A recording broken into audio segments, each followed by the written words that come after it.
Aleluia. Paz do Senhor, meus irmãos, amém? Abra comigo a sua Bíblia. No Evangelho segundo escreveu João, capítulo de número 14.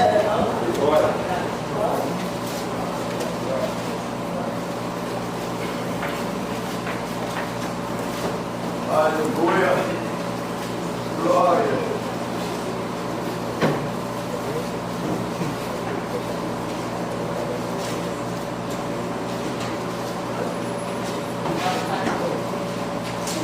Evangelho de João, capítulo 14, do versículo 21 ao 26.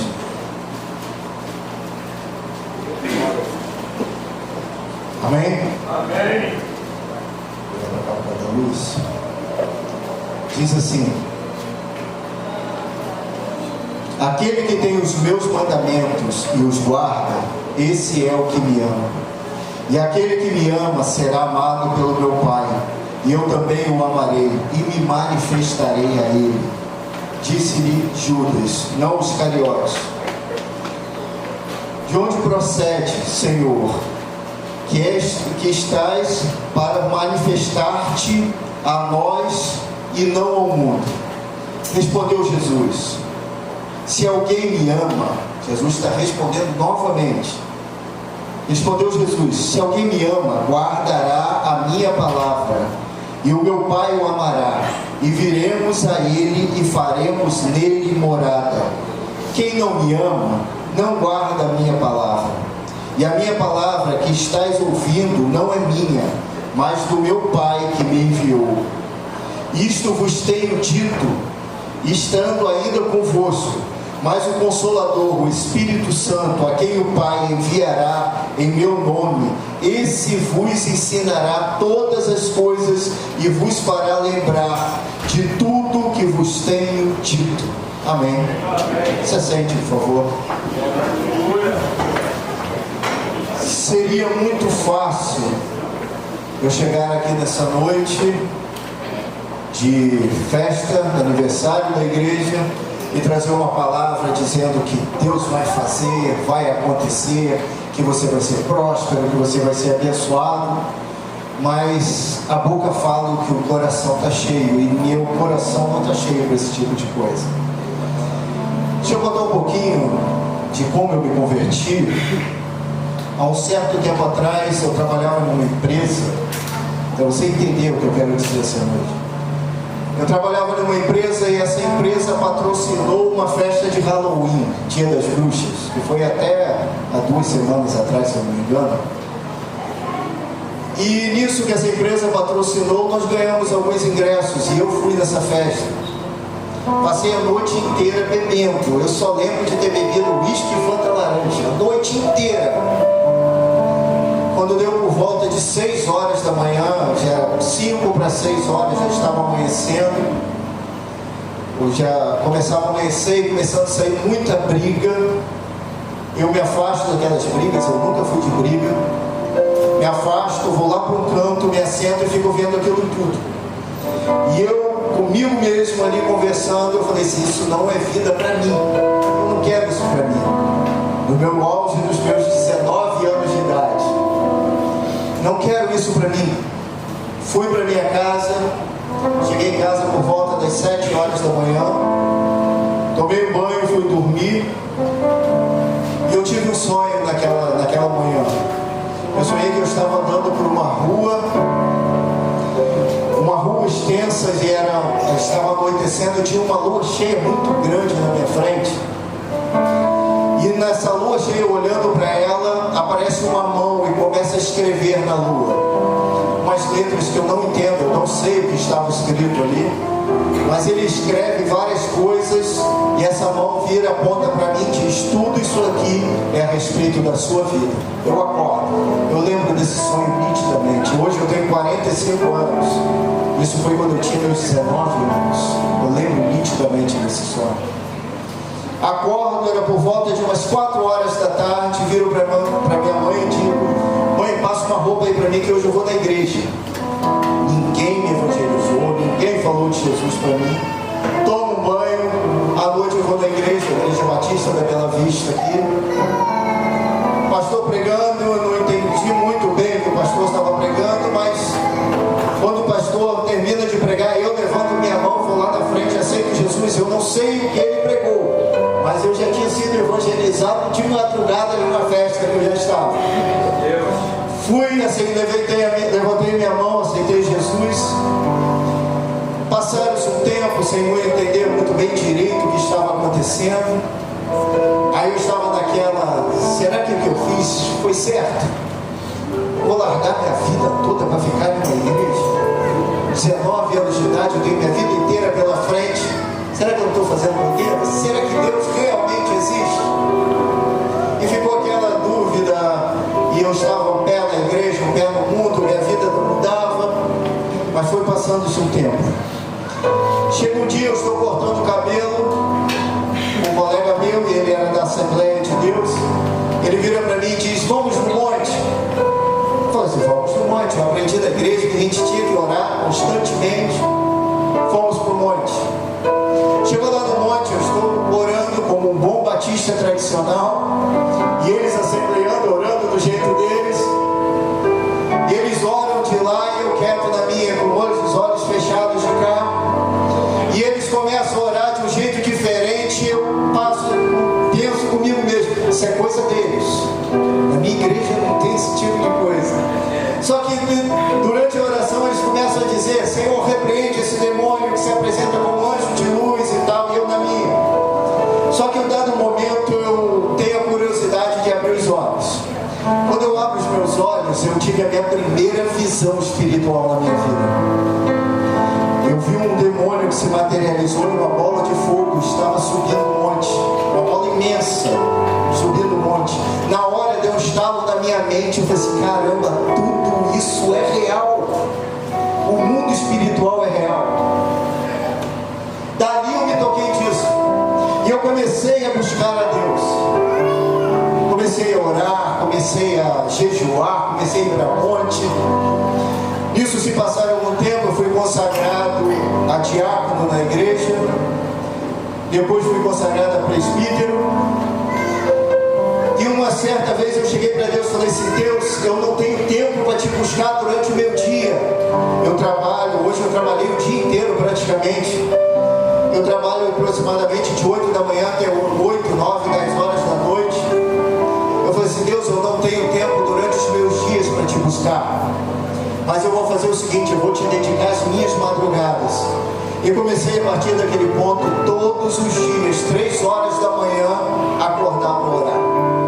Eu orava, acordava, trancava o quarto, deixava minha esposa dormindo, ia para a sala, colocava um hino tocando lá no rádio e ficava andando pela casa, que se eu ajoelhasse eu ia dormir, de tão cansado que eu estava. Mas eu botava um hino e ficava andando pela casa o tempo todo orando. Eu orava até amanhecer o dia. Isso se passaram muito tempo fazendo isso todos os dias, 3 horas da manhã. Nada acontecia na minha vida, nada de diferente. E todos os dias, 3 horas da manhã, eu levantava para orar. Uma certa vez eu trabalhei até aproximadamente 2 horas da manhã, que eu tinha um serviço para entregar no outro dia às 8. Eu não podia atrasar aquilo, eu trabalhei até 2 horas da manhã. Terminei de trabalhar, tomei um banho e deitei na minha cama. Isso que eu deito na minha cama, o celular desperta. 3 horas, hora de orar. Eu pego o celular, desligo o despertador, olho para o teto da minha casa e digo, Deus, hoje não dá para mim. Eu estou muito cansado, hoje não dá. Desligo o celular, coloco do lado da cama e fecho meus olhos para dormir. Nisso que eu fecho meus olhos para dormir, do nada eu abro os meus olhos e tinha alguém em pé do meu lado. Um homem em pé do meu lado, bem alto, transparente, parecendo ser de vidro. Eu parado na minha cama, só consegui olhar aquilo. Ele se inclinou na minha direção, parou mais ou menos um palmo do meu rosto. Disse uma frase que eu nunca mais esqueci. Ele disse assim, você não disse que ia dedicar suas madrugadas para mim? Então ele se levanta que eu estou com saudade de você. Irmãos, diante de Deus, eu quero que Deus risque o meu nome do livro da vida, se eu estiver mentindo aqui nessa noite. De lá para cá, a minha vida não foi mais a mesma. Eu comecei você é conhecer um Deus que quer se revelar para nós, mas Ele não está preocupado com o nosso mimimi. Ele não está preocupado o quanto a gente vai dizer para Ele que não tem tempo, o quanto a gente vai dizer para Ele que dentro da nossa casa é atribulado demais, que não dá para orar, que não dá para buscar. Ele vai se revelar a nós, se nós estivermos realmente interessados nele. Deus usa os profetas e diz: chegai-vos a Deus e Ele se chegará a vós. Deus vai se chegar a você desde o momento que você decidir se chegar a Ele. Outro profeta vira e diz: buscai a Deus e o encontrará se o buscardes de todo o vosso coração. Ali naquele momento, naquela madrugada, eu tive um encontro com alguém que mudou a história da minha vida. De lá para cá eu comecei a ter um relacionamento com Deus. E me perdoe se eu não vou trazer nessa noite para vocês uma palavra que possa levantar você, fazer você ser triunfante por essas portas, achando que tudo vai dar certo na sua vida, que talvez não seja bem assim. Eu posso virar para você e dizer nessa noite: se você está doente, você vai ser curado, embora Deus tenha poder para isso e faz muitas das vezes, inclusive já fez várias vezes através das nossas orações. Mas pode ser que você continue com essa doença e morra com ela, ou pior, que você morra dela. Se talvez você não seja rico, muitas pessoas dizem que você vai ser rico, que Deus vai te dar, vai fazer. Pode ser que você morra do mesmo jeito, porque a intenção de Deus é nos preparar aqui para levar a gente para um lugar maravilhoso para morar. Paulo, dizendo para Timóteo, ele vira e diz: Timóteo, tome cuidado com essas coisas, pois os homens que querem ficar ricos estão acabando com a própria vida. Se você tem o que comer e o que se vestir, se dê por satisfeito. A nossa vida não se constitui nesse mundo. Jesus, falando a respeito do jovem rico, Jesus vira e diz: tome cuidado de toda avareza, porque a vida de um homem não constitui na abundância de bens que ele possui. A sua vida não depende do quanto você tem no bolso. Para muitas pessoas aí fora, se você é rico, se você é abastado, você é importante, muitas das vezes é chamado de doutor, mas para Deus o que vale é a comunhão que você tem com Ele. A comunhão que você tem com Deus é o que vai determinar o que Deus vai fazer na sua vida. Eu não quero trazer uma palavra para você nessa noite dizendo que coisas sobrenaturais acontecerão materialmente na sua vida, mas eu quero dizer para você que Deus está disposto a transformar a história da sua vida. Mas desde que nós tomemos algumas atitudes que é necessário que seja feito. Eu estou convicto que nós estamos bem próximo da volta de Cristo. Não sei se vocês perceberam, nós estamos em guerra, pandemia, confusão, guerra civil em vários países, inclusive o Brasil está próximo de uma guerra civil. Nós estamos diante de perseguição que a igreja está sofrendo por aí. Graças a Deus ainda no Brasil não tem acontecido isso, mas para ir para fora, a televisão não mostra, mas a igreja está sendo perseguida. Na Nigéria, esses dias, colocaram fogo numa igreja com 52 pessoas dentro, mataram 52 pessoas carbonizadas. Mas a mídia não fala nada sobre isso. Você não vai ver a Rede Globo falando sobre isso. A igreja está sendo perseguida. Nós estamos vivendo pandemias, guerras, rumores de guerra. Nós estamos bem próximos da vida de Cristo. Mas antes da vida de Cristo, eu ainda creio que nós vamos viver o maior avivamento da história da terra. Mas por mais que muitas pessoas pensem de uma forma errada, eu creio que esse avivamento não virá através de igreja nenhuma. Esse avivamento virá através de homens e mulheres que decidiram largar tudo por causa de Jesus. Isso é o que vai valer nesses últimos dias. O que nos mantém de pé é a comunhão que nós temos com Deus. O que faz a gente não cair é a vida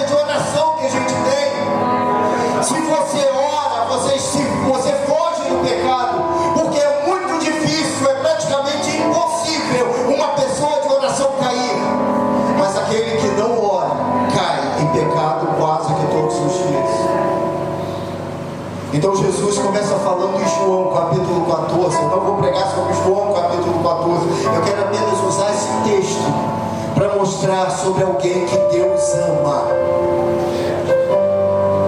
E a gente vai dizer, mas João 3,16 diz que Deus amou o mundo de tal maneira. Não é desse amor que eu estou dizendo. Jesus começa dizendo em João 14, a partir do versículo 21, aquele que me ama, obedece os meus mandamentos, e o Pai o amará. Esse amor que Jesus está falando em João 14 é diferente do amor de João 3,16. Esse amor que Jesus está falando em João 14, Ele está dizendo, se você obedecer os meus mandamentos, você será diferente para Deus. Deus terá um carinho diferente por você. Você será mais próximo de Deus. Você terá um tratamento diferente de todos os outros. Você já parou para pensar por que parece que na Bíblia que Deus tem alguns favoritos? Saul cometeu um pecado muito menor do que o de Davi, mas Deus amava Davi. Por quê?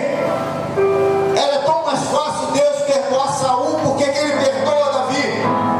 A questão toda não é a quantidade de pecados, é como você se porta diante do pecado. Saul peca, e o profeta chega para ele e diz, ó, você fez o que não era para ser feito. Sabe o que Saul vira para o profeta e diz? Então vamos fazer o seguinte, vamos fazer de conta que nada aconteceu, vamos junto aqui para o povo pensar que está tudo bem, e vamos deixar por isso mesmo, vamos colocar um pano quente em cima de tudo isso.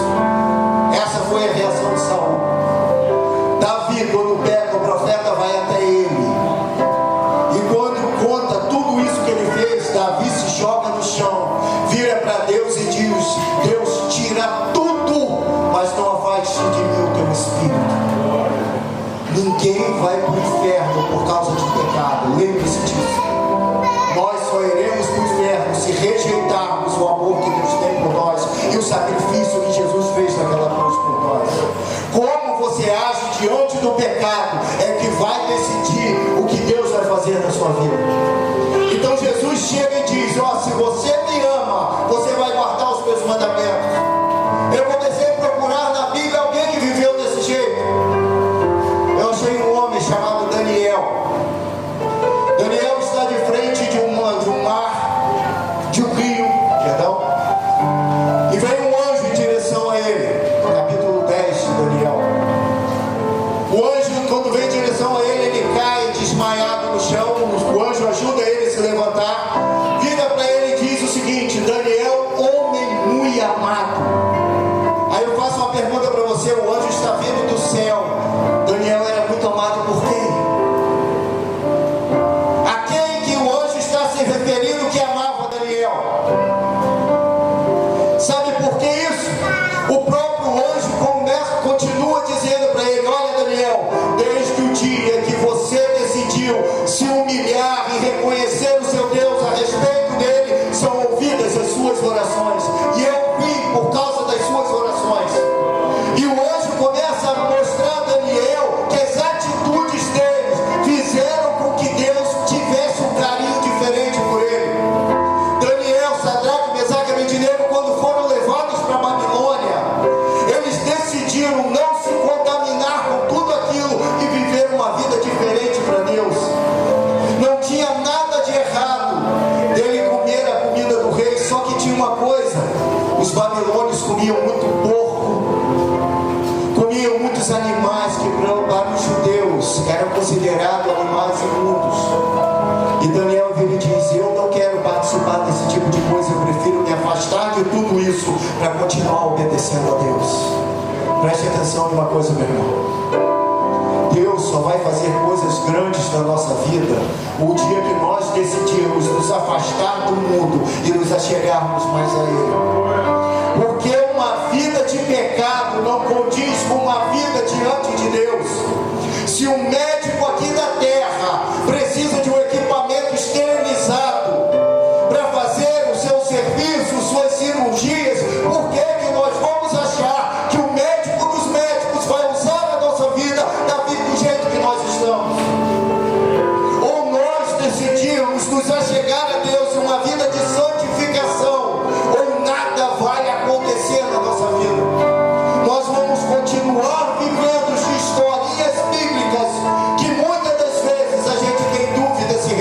foi verdade. Porque nós não temos relacionamento com Deus. Deus abriu o mar para o povo passar. E a minha vida? O que Deus já fez através de mim? Sabe aqui para mim? Aleluia. Glória.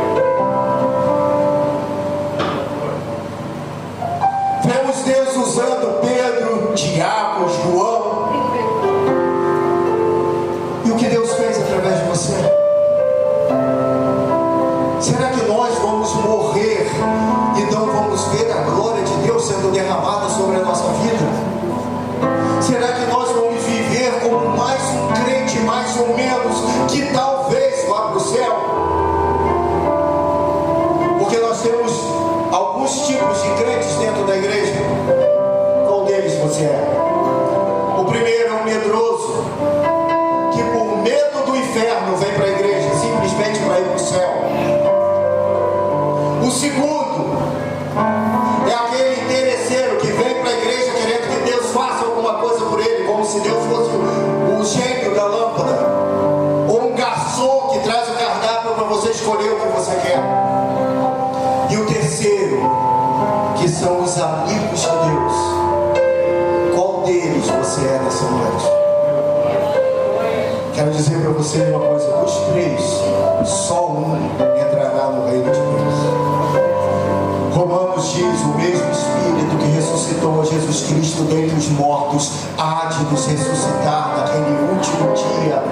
Preste atenção numa coisa: até Jesus precisou do Espírito Santo para ressuscitar. E como que nós seremos ressuscitados naquele último dia se nós não conhecermos o Espírito de Deus? Se nós não formos íntimos dele? Por isso que Jesus, falando a respeito da volta dele, muitos vão chegar para ele e vão dizer: mas em seu nome nós fizemos isso, em seu nome nós fizemos aquilo. E Jesus vai virar para eles e dizer: aparta de mim, porque eu não te conheço, eu nunca te conheci. Preste atenção, meus queridos: Deus não está interessado em empregados, Deus quer amigos e filhos. Não importa quantas coisas você faça na igreja, não importa quantos cargos você tenha, se você não estiver interessado em ser amigo de Deus, o céu não é lugar para você. E Daniel começa a colocar a vida dele diante de Deus. E a Bíblia também diz que por causa de obedecer todas as coisas, Daniel orava várias vezes ao dia. Eu aprendi na minha vida que eu só vou ter uma vida de comunhão com Deus se eu orar. Isso não está em negociação. Isso não é negociável no reino dos céus. Ou nós decidimos levar uma vida de oração, de busca a Deus, ou me perdoe, nem crente nós não somos.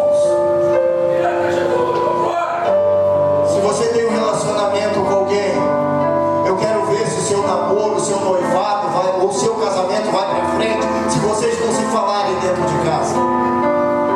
E por que nós temos um relacionamento com Deus quando não falamos com Ele? Eu comecei a ver na minha vida que quanto mais eu oro, mais eu me afasto do pecado. Quando eu deixo de orar, começo a ouvir pensamentos, começo a ouvir atitudes que me afastam de Deus. Ou você acha que o seu corpo quer buscar a Deus? Nosso corpo tem que ser disciplinado em buscar a Deus. Nosso corpo tem que ser instruído para que ele tenha uma comunhão com Deus. Não pense que você vai sair daqui e Deus vai colocar uma fé em você sobrenatural, que amanhã você vai começar a orar. Se você não começar a instruir o seu corpo, a sua mente a isso, você vai ser sempre a mesma pessoa, longe de Deus. Ou nós decidimos mudar a história da sua, da nossa vida, ou as coisas vão ser sempre a mesma. Vocês já pararam para ver que nós estamos aproximando de dezembro? E quando chega dezembro, tem vários programas em televisão em que as pessoas vão lá: qual é o seu propósito para 2023? E as pessoas dizem: em 2023 eu quero fazer isso, eu quero fazer aquilo. Temos até campanha na igreja disso. Meu propósito 2023. Mas lembre-se de uma coisa: se você não mudar, o seu ano vai ser o mesmo que 2022. Não adianta achar que a vida vai ser diferente agindo do mesmo jeito. Só tem mudança de vida se tiver mudança de atitude. Por que nós vamos achar que Deus vai usar a nossa vida se nós não temos uma comunhão íntima e poderosa com o Espírito de Deus?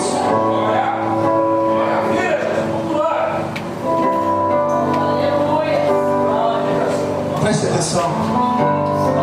Nós estamos tão próximo da vinda de Cristo. Tão próximo, tão próximo. Eu não sei se vocês são pré, ou pós. Se vocês creem no arrebatamento antes da tribulação, eu posso dar prós e contra de todos eles. Se você crê que a igreja passa pela tribulação para depois subir ao céu, ou se você crê que vai ser no meio, eu posso dizer que independente do que você crê, a situação não é boa. Se você crê que a igreja sobe antes da tribulação, então você deveria estar santificando a sua vida para quando a trombeta tocar, você subir. Se você crê que a igreja passa pela tribulação, ninguém vai passar pela tribulação numa vida de qualquer jeito. Eu aprendi, sabe o que, nessa pandemia? Que a humanidade anseia por alguém que resolva os problemas dela. Aceitar uma vacina sem nem sequer ser testada. Não estou falando contra a vacina, não estou falando contra a imunização, nada disso. Mas só que a vacina não foi testada, foi feita às pressas e todo mundo quis, porque todo mundo quer a solução dos problemas.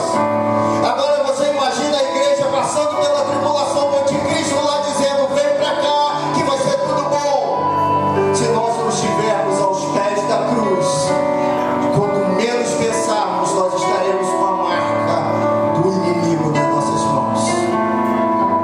Se você crê, independente se é antes ou depois, o que vale é o que Jesus falou a respeito das 10 virgens. Jesus, falando a respeito da volta dele, ele vira e diz: a vida do homem será semelhante a 10 virgens que, tomando as suas lamparinas, saíram para se encontrar com o noivo. E tardando o noivo, todas elas adormeceram. Preste atenção numa coisa: todas eram virgens, todas elas foram chamadas para o casamento, todas foram chamadas pelo noivo. 5 eram prudentes, 5 eram loucas, 5 tinham azeite na lâmpada e 5 não tinham de reserva, que todas adormeceram. Por que adormeceram? Alguém tem uma resposta? Todas, prudentes ou loucas, todas adormeceram. Sabe por quê? A própria Bíblia diz que, tardando o noivo, todas elas caíram em profundo sono. Todos nós somos influenciados pelas coisas que acontecem no mundo. Todos nós. Saindo daqui, talvez você vá para casa assistir o restinho do Fantástico, ou vai assistir, sei lá, Fazenda, Big Brother, não sei se está passando isso ainda. Graças a Deus eu não tenho visto mais isso. Todos nós somos influenciados. E saber como está o Flamengo, se contratou mais algum jogador ou não, está o tricolor ali. Para saber como está o Fluminense, se classificou para a Libertadores ou não, independente de quem você seja, homem, mulher, criança ou adulto, todos nós somos influenciados pelo mundo. Todos nós. A diferença entre as 5 loucas e as 5 prudentes é que as 5 prudentes tinham azeite em reserva. Preste atenção nisso: azeite é significado do Espírito Santo de Deus. Então, quando chegou a vida do noivo, quem tinha o Espírito Santo foi chamado para estar com o noivo. Quem não tinha ficou para trás. Preste atenção: independente da influência que você sofre sobre o mundo, o que conta é quanto do Espírito Santo tem na sua vida. Eu posso estar no Maracanã assistindo o jogo, quando a trombeta tocar eu posso dizer: vem, porque eu tenho azeite. Eu posso estar no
se passa.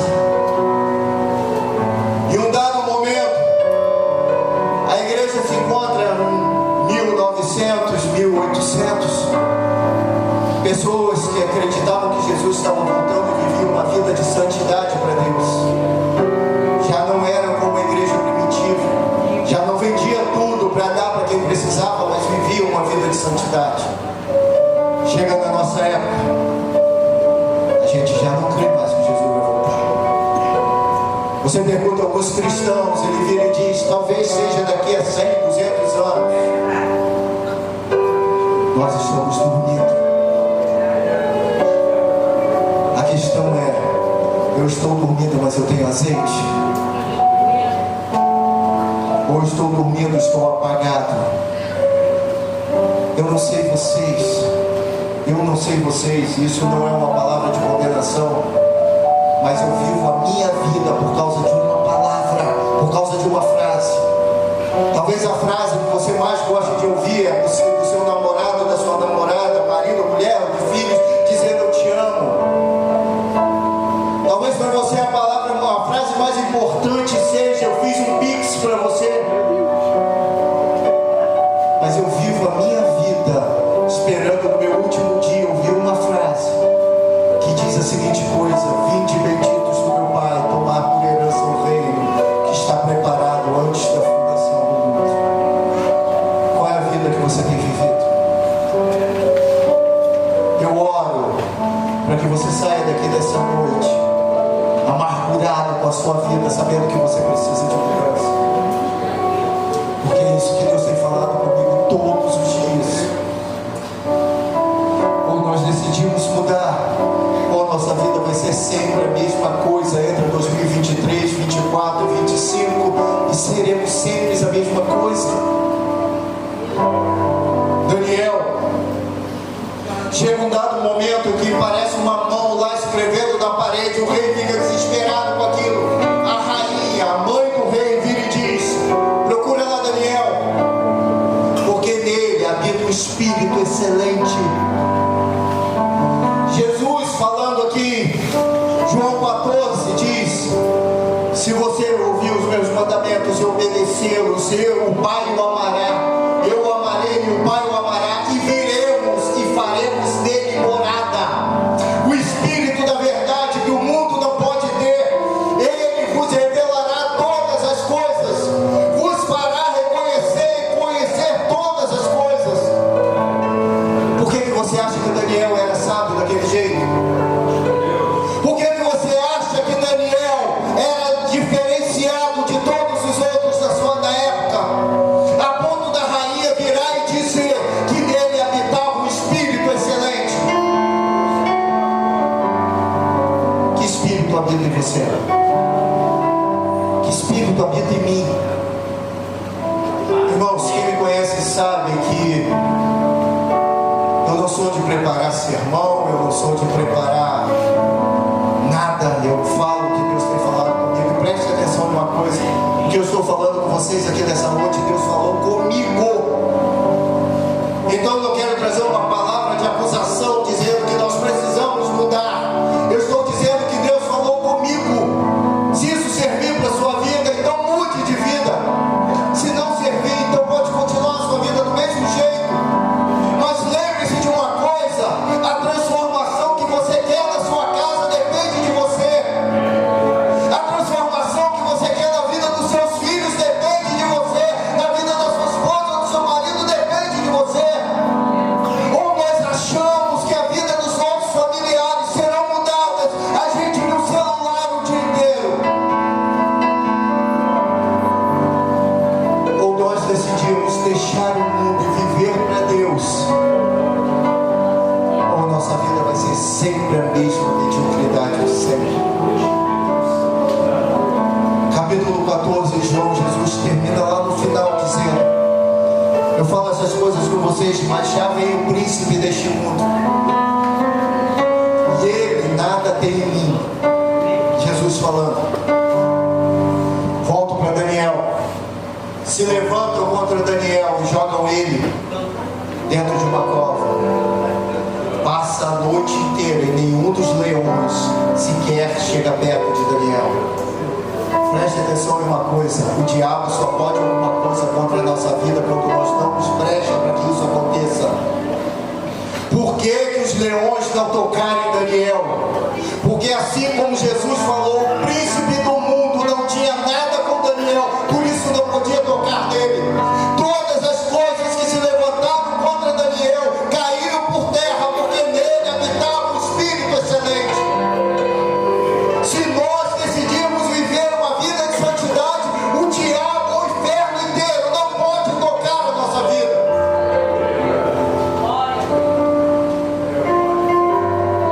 Se você está passando problemas dentro da sua casa, da sua família,